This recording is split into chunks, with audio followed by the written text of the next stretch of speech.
A single father spotted a nurse crying beneath a bus shelter, her baby clutched tight, rain turning the street to glass. He didn't know she'd lost everything but stubborn hope. He didn't know that pulling over for her would be the very thing that pulled him back to life. This is how one choice, on the worst night of two people's lives, became the start of everything.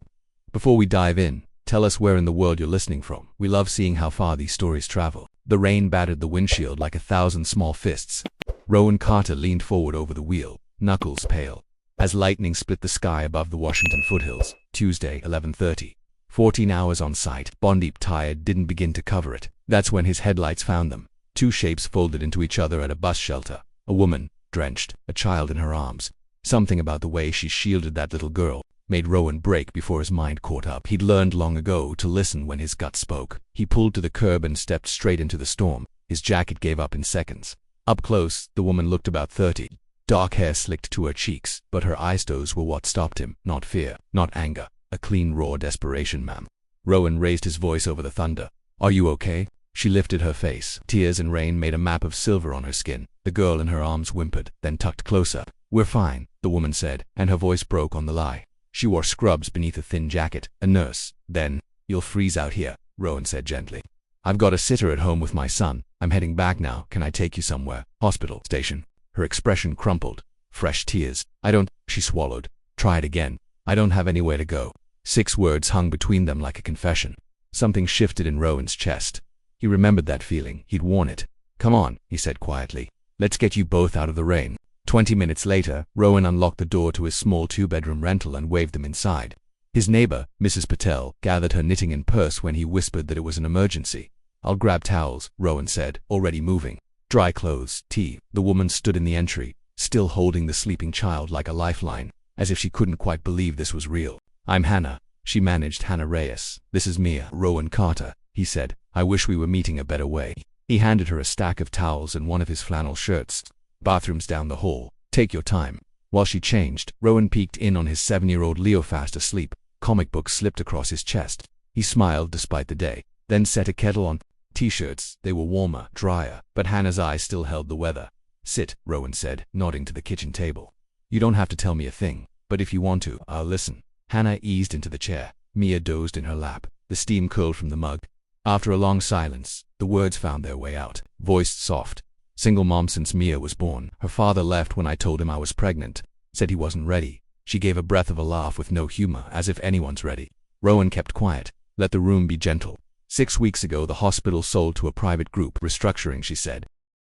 They cut 15 nurses, including me. Hired cheaper, less experienced staff. That's it, Rowan asked, jaw tight. That's it. The words went hollow. I hunted everywhere for work.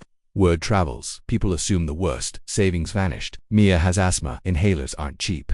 Yesterday I came up short on rent. My landlord gave me until today. She swallowed. I called everyone. My parents are gone. No siblings, friends. She shook her head. You learn a lot about friends when you run out of luck. She stared at the tea. I sold what I could this morning. It wasn't enough. By evening our things were on the sidewalk. The locks were changed. The shelters were full. So I just sat in the rain. Rowan's throat burned. He knew something about that particular brand of alone. You'll stay here, he said. Hannah's head snapped up. What? I know. I couldn't. You'll stay, he repeated, calm and certain. I've got a spare room, well, an office with a futon. It's warm. It's safe, at least until you're steady. You don't even know me. I know you're a mother who'd rather drown in cold than risk her child, Rowan said.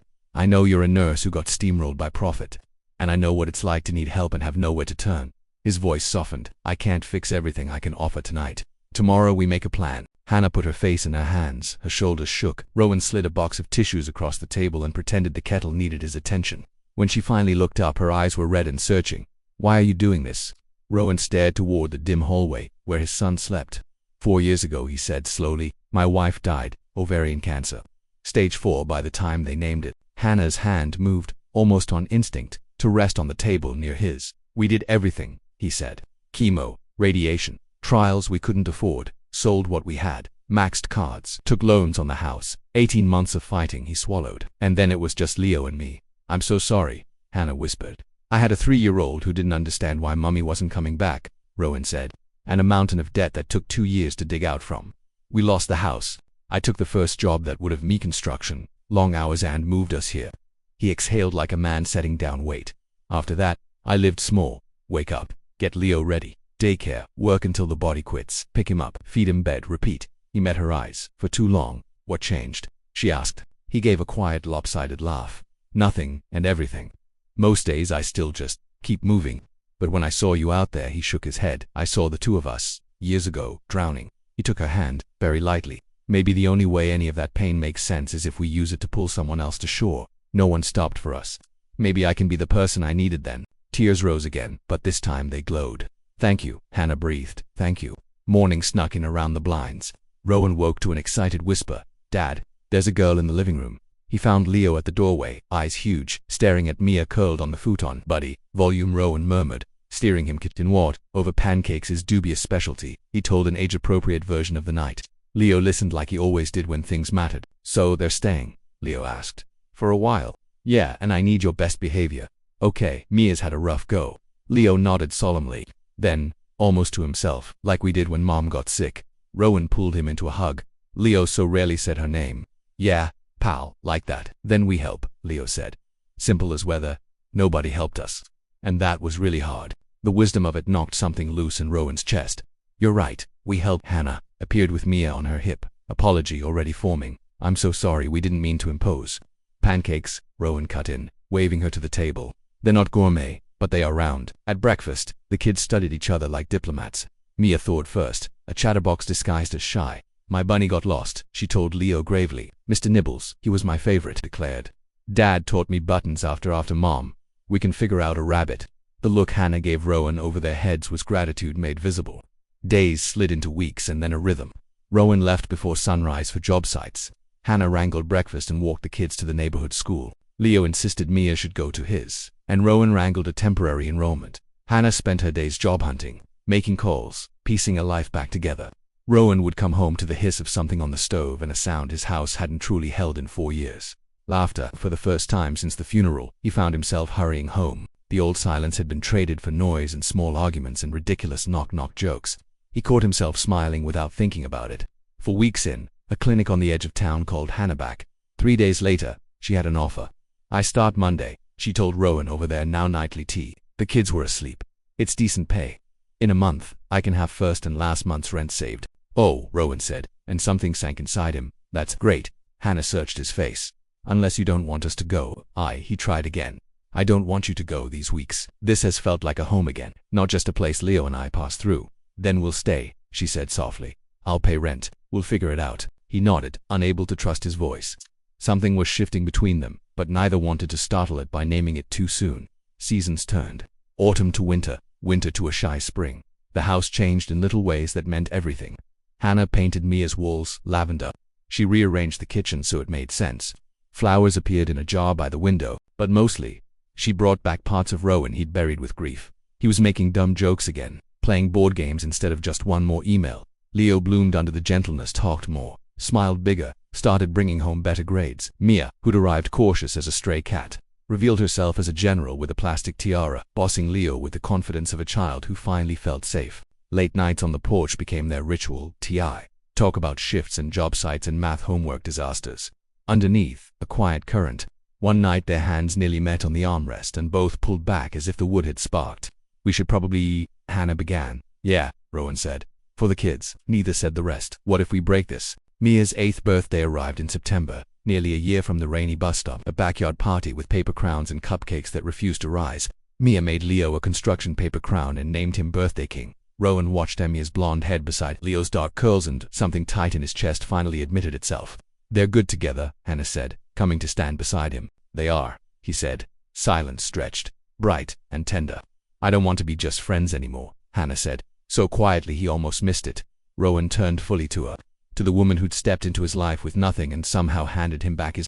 I've been waiting a year to hear you say that, he confessed. Her eyes filled.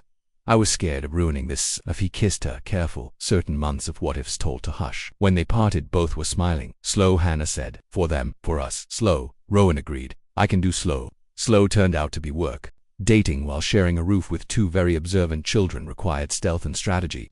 Movie nights turned into dates only after the closing credits and the tiny footsteps faded.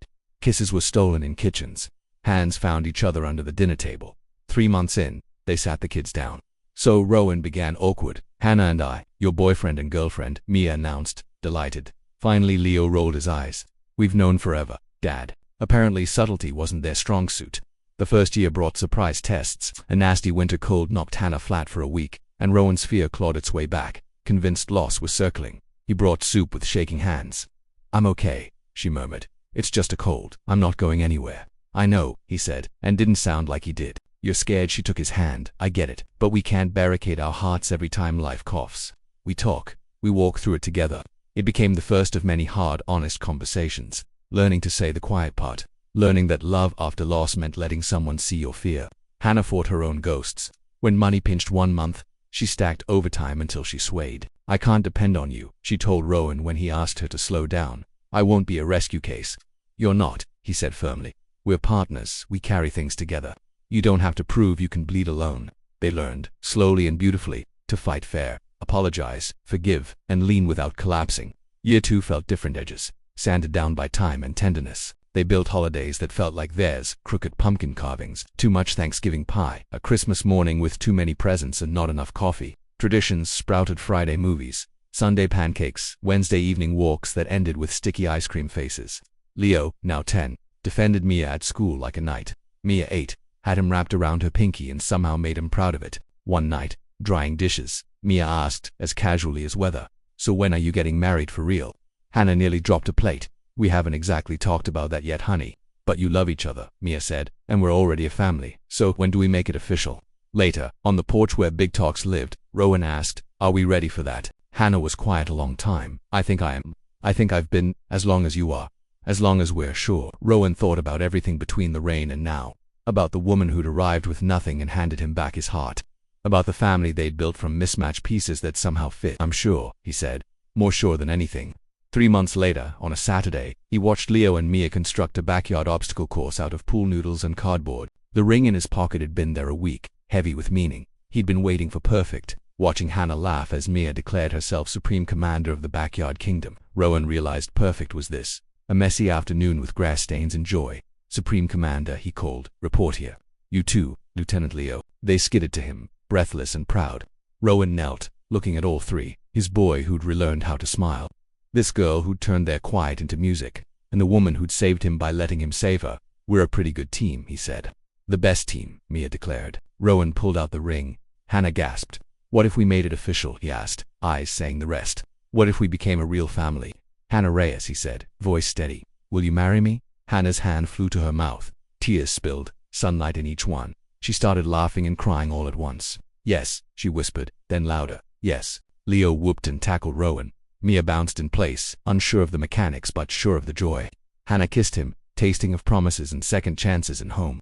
They married 6 months later on a crisp fall afternoon. Small and simple, close friends. Mrs. Patel with tissues and proud sniffles. The ceremony was outdoors. Leaves fell like confetti. Mia, deadly serious as flower girl. Leo, ring bearer with a grin too big for his face. Hannah appeared and Rowan forgot how to breathe. When it was time for vows, Rowan's voice went rough. "Hannah, you taught me that broken isn't the same thing as beyond repair. You made it okay to live again, not just function. You gave Leo his laughter back and handed me my heart. I promise to choose you every day in easy hours and hard ones because you are worth choosing. Always." Hannah cried openly now. "Rowan, you showed me that home isn't a place sets people who hold you when you have nothing left. You taught me that accepting help isn't weakness and letting someone in isn't losing yourself. I promise to be your partner, your equal, your home for all the days we get." The officiant barely said husband and wife before the cheers and the kiss. That night, after a modest reception and after both kids fell asleep in the same room because sleeping alone is illegal on celebration nights, "I'd given up," she admitted. "Sitting at that shelter I couldn't see a way forward. I was empty." She turned to him. "You gave me back hope. You gave me a home. You gave us a future." "You did the same," Rowan said. "Before you, this house was a tomb. Leo and I were ghosts haunting our own rooms. You opened the windows."